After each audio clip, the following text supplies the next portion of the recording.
পৃথিবীর বুকে সৃষ্টিকর্তা জান্নাত নামক কিছু যদি সৃষ্টি করে থাকেন তাহলে সেটা অবশ্যই কাশ্মীর। এটা বলে ভুল হবে না যে কাশ্মীরই হলো পৃথিবীর ভূস্বর্গ। সেজন্যই ফটোগ্রাফাররা কাশ্মীরের সৌন্দর্যকে ফ্রেমবন্দি করতে চায়। তবে তার রূপের ছোঁয়াটা এতটাই বেশি যে তার সাথে ন্যায় বিচার করা যায় না। ধর্মীয় দিক দিয়ে কাশ্মীর মুসলমানদের কাছে সবচেয়ে গুরুত্বপূর্ণ, কারণ ১৬৩০ সালে মদিনা থেকে প্রিয় নবী হযরত মুহাম্মদ সাল্লাল্লাহু আলাইহি ওয়াসাল্লামের মাথার চুল এনে কাশ্মীরে একটি মসজিদে বিশেষ কাচের জারে রাখা হয়েছে। সাদা মার্বেলের তৈরি কাশ্মীরের এই মসজিদের নাম হযরত বাল মসজিদ। পৃথিবীতে হাজারো জায়গা আছে, তবে কাশ্মীরের সৌন্দর্যের কাছে কারো তুলনা নেই।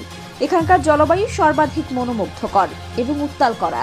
এটা এশিয়ার সুইজারল্যান্ড হিসেবেও পরিচিত। এমনকি স্পেনের পর সেরা জাতের জাফরান শুধুমাত্র কাশ্মীরেই পাওয়া যায়।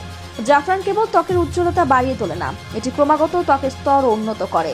কথিত আছে এখানকার মেয়েরা দুধে মিশ্রিত জাফরান এবং চন্দন গুঁড়ো তৈরি করে মুখে মাখে, আর এর জন্যই কাশ্মীরের মেয়েরা এত সুন্দরী।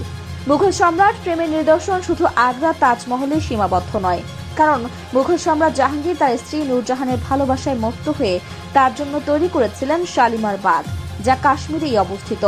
এটি একটি সুবিশাল বাগান যার দৈর্ঘ্য ৫৩৯ মিটার এবং প্রস্থ ১৮২ মিটার।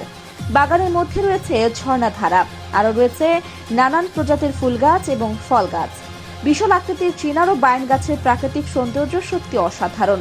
পুরো বাগান শীতকালে বরফে আচ্ছন্ন থাকে, বসন্তকালে বাগানটিতে ফুলে ফুলে একেবারে ছেয়ে যায়। পৃথিবীর স্বর্গ কাশ্মীরে ঝলমলে পাহাড় এবং সুন্দর উপত্যকা ছাড়াও কাশ্মীরের হ্রদগুলি আরেকটি আকর্ষণীয় নিদর্শন।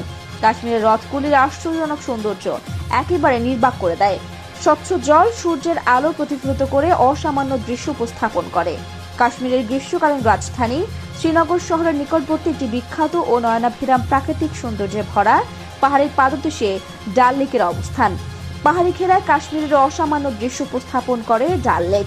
এটি শ্রীনগরের রত্ন, যা হাউসবোটগুলোর খোদাই করা কাছের বারান্দাগুলো প্রতিফলিত করে অসামান্য দৃশ্য ফুটিয়ে তোলে।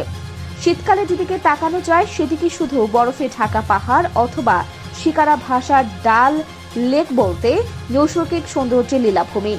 সবুজ আর পাহাড়ি সৌন্দর্য সমৃদ্ধ শান্তিপূর্ণ নাদি লেক সৌন্দর্য সন্ধান করতেই মানুষ সাঁতার কাটিয়ে ডুব দেয় এবং নৌকায় ঘুরে বেড়ায়। পাহাড়ের দৃশ্য, হরি পর্বত, অপূর্ব গাছগুলি মনকে আনন্দে ভরিয়ে দেয়।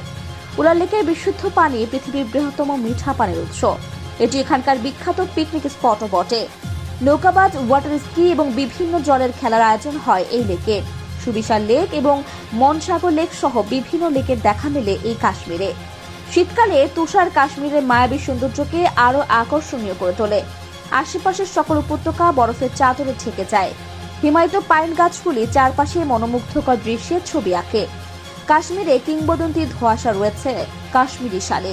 অরণ্য সংমিশ্রণে চমৎকার সূক্ষ্ম ফাইবার দিয়ে শীতের তীব্রতা থেকে রক্ষা করে এই শাল। এখানে রয়েছে একমাত্র বড় হিমালয় নদী ঝিলাম, যা কাশ্মীর উপত্যকা দিয়ে প্রবাহিত হয়। বরফ যুগে যাওয়ার জন্য অ্যাডভেঞ্চার পর্যটকদের হাতছানি দিয়ে ডাকে কাশ্মীরের এই শীতকাল। প্রকৃতির গভীর আলিঙ্গনে অপেক্ষা করে ভয়ঙ্কর শীত। শীতকালে বরফের শীতে পরিণত হয়, যা চাদর ট্রেকের জন্য একটি নিখুঁত প্ল্যাটফর্ম। এটি বিশ্বের অন্যতম রোমাঞ্চকর ট্রেক। চাদর ট্রেক শীতে কাশ্মীরের একটি জনপ্রিয় আকর্ষণ। সর্বোপরি কাশ্মীর এমন এক মহাকাব্য যা শেষ করার কোনো কবি বা সাহিত্যিকের পক্ষে কখনোই সম্ভব নয়। তা দর্শক আজ এ পর্যন্তই। কাশ্মীর সম্পর্কে জেনে কেমন লাগলো সেটা কমেন্টে জানাবেন। আজ এ পর্যন্তই, আবার আসবো নতুন নতুন সব তথ্য নিয়ে। সে পর্যন্ত সবাই ভালো থাকুন, সুস্থ থাকুন। এতক্ষণ ২৪ ঘন্টা নিউজের সাথে থাকার জন্য আপনাকে ধন্যবাদ।